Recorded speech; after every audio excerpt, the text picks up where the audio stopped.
Assalamualaikum warahmatullahi wabarakatuh. Perkenalkan, nama saya Fatimah Zahro dari Prodi BKPI 1B dengan NIM 25S1 PKPI 20035. Saya di sini ingin sedikit menjelaskan tentang psikolog perkembangan. Yuk, kita tonton videonya. Hai, kita akan belajar tentang psikologi perkembangan. Kira-kira apa saja ya yang akan dibahas pada video kali ini? Yang akan dibahas pada video kali ini ada: yang pertama ada pengertian psikologi perkembangan, yang kedua faktor-faktor yang mempengaruhi perkembangan, yang ketiga ada teori perkembangan, yang keempat tahap usia perkembangan, dan yang kelima ada pola perkembangan remaja. Kira-kira teman-teman ada yang tahu nggak ya apa itu psikologi perkembangan? Kalau belum tahu, coba yuk kita cari tahu.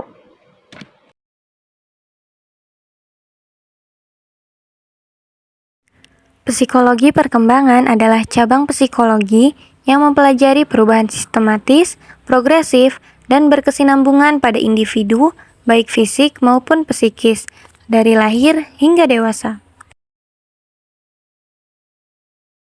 Faktor-faktor yang mempengaruhi perkembangan. Ternyata ada dua faktor yang mempengaruhi perkembangan. Yang pertama ada faktor internal. Yang termasuk ke dalam faktor internal ada faktor genetik dan faktor kematangan. Yang kedua ada faktor eksternal.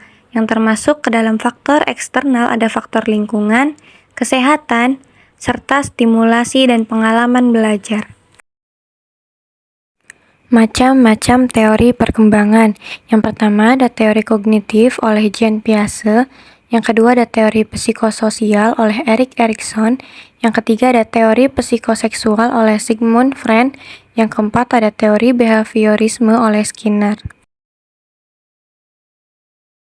Teori yang akan dibahas pertama adalah teori kognitif oleh Jean Piaget. Piaget menjelaskan bahwa perkembangan anak terjadi melalui tahapan berpikir yang berbeda seiring bertambahnya usia. Anak tidak hanya menambah pengetahuan, tetapi cara berpikirnya benar-benar berubah. Tahap-tahapannya. Yang pertama ada fase sensori motor, terjadi ketika usia 0-2 tahun. Di sini anak belajar melalui gerakan dan panca indera. Yang kedua ada fase praoperasional, terjadi ketika usia 2-7 tahun. Di sini anak mulai berpikir simbolik, misalnya bermain pura-pura tetapi masih egosentris. Yang ketiga ada fase operasional konkret, terjadi ketika usia 7-11 tahun. Di sini anak mulai mampu berpikir logis, tetapi hanya pada hal nyata. Yang keempat ada fase operasional formal, terjadi ketika usia 12 tahun ke atas. Anak mulai mampu berpikir abstrak, memecahkan masalah secara sistematis. Selanjutnya ada teori psikososial oleh Erik Erikson. Erikson menekankan bahwa manusia berkembang melalui 8 tahap kehidupan, dan setiap tahap memiliki konflik psikologis yang harus diselesaikan. Jika berhasil, seseorang menjadi sehat secara emosional. Jika tidak, akan muncul masalah. Tahap-tahapannya. Yang pertama ada tahap kepercayaan dan ketidakpercayaan. Yang kedua ada tahap otonomi dengan rasa malu dan ragu. Yang ketiga ada tahap prakarsa dan rasa bersalah. Yang keempat ada tahap kerajinan dan rasa rendah diri. Yang kelima ada tahap identitas dan kekacauan identitas. Yang keenam ada tahap keintiman dan isolasi. Yang ketujuh ada tahap generavitas dan stagnasi.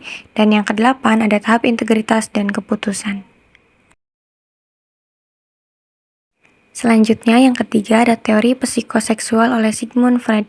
Freud berpendapat bahwa perkembangan manusia dipengaruhi oleh dorongan biologis seksual dan agresif, dan setiap tahap perkembangan berfokus pada bagian tubuh tertentu. Tahap-tahapannya.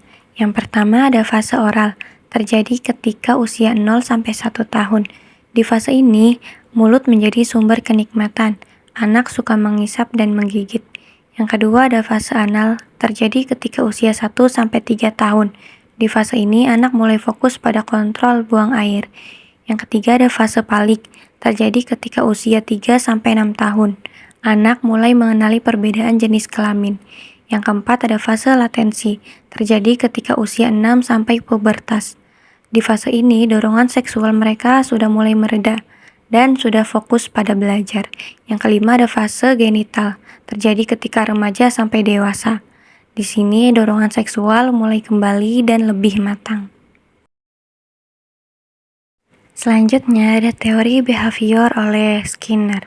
Skinner menjelaskan bahwa perkembangan adalah perilaku dan perilaku manusia terbentuk karena penguatan atau reward atau hukuman. Pembahasan selanjutnya yaitu tahap usia perkembangan. Yang pertama ada fase bayi, terjadi ketika usia 0 sampai 2 tahun. Di fase ini terjadinya perkembangan motorik dasar dan bahasa awal. Yang kedua, fase anak usia dini, terjadi ketika usia 2 sampai 6 tahun. Di sini mulai terjadinya imajinasi, keterampilan sosial awal dan motorik halus.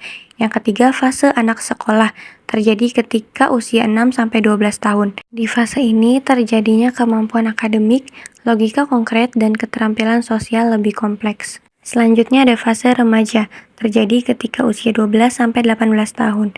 Di fase ini terjadinya pubertas, pencarian identitas dan perkembangan berpikir abstrak. Selanjutnya ada fase dewasa awal, terjadi ketika usia 18 sampai 40 tahun. Di fase ini terjadinya kemandirian, hubungan intim dan karir. Selanjutnya ada fase dewasa tengah dan lanjut, terjadi ketika usia 40 tahun ke atas. Di fase ini terjadinya refleksi hidup, penurunan fisik, dan kebijaksanaan. Pembahasan terakhir yang akan dibahas yaitu pola perkembangan remaja. Yang pertama ada fisik. Di bagian ini akan terjadinya pertumbuhan pesat dan kematangan seksual. Yang kedua ada kognitif. Di bagian ini terjadinya kemampuan berpikir abstrak, logika, dan pemecahan masalah meningkat.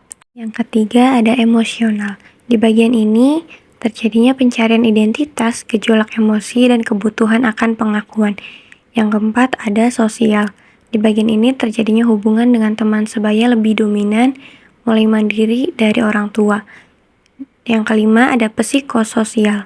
Di bagian ini terjadinya eksplorasi nilai, minat, dan peran sosial. Sekian materi psikolog perkembangan dari saya, kurang lebihnya mohon maaf jika ada salah kata. Wassalamualaikum warahmatullahi wabarakatuh. Terima kasih.